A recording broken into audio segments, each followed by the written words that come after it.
Okay, so yeah, I just wanted to sit down and give a little bit of context into this Keihin FCR project that I've been posting about a little bit recently. If you talk to me about bikes at any point in the last couple of years, I've probably mentioned wanting to run this Keihin FCR on my Shovelhead. The problem though is that it has an entirely different style of mounting onto the bike. What I have been running, what a lot of us are running, is this S&S Super E. You can see that the carb attaches to the manifold with these two bolts. And then these surfaces are what get attached to the cylinder head. I don't know if this is exactly an S&S or a Shovelhead manifold because it doesn't have the shoulder for the O-rings, but I think for the purposes of illustrating what's going on here, it'll work. Maybe it is a Shovelhead manifold. I don't know. You tell me. So yeah, that's the S&S mounting scheme. And then the FCR comes with this spigot, you can see here, that just threads into the back of the carburetor. And then it has this groove machined along its circumference, presumably for like a rubber hose style spigot, manifold, whatever you want to call it. So the challenge really was adapting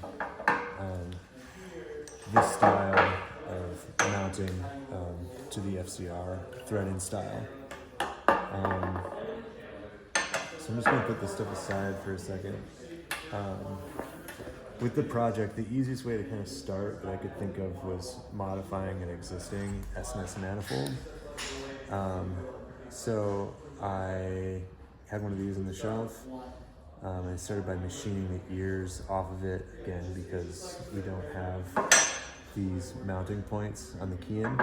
And then I machined this counterbore into it for the new spigot that I was going to have to machine. And if you've been looking at any of my stories, I made a story about a new spigot that I had designed maybe about a week or so ago. So yeah, today I sat down and in front of the lathe for a while and machined up this intake spigot. It's got the shoulder on it here that allows it to slip onto the modified S&S manifold. And then these two parts are going to be welded together and metal finished. You know, these channels are going to get welded up. This will all get filed back. Hopefully it'll end up looking kind of nice.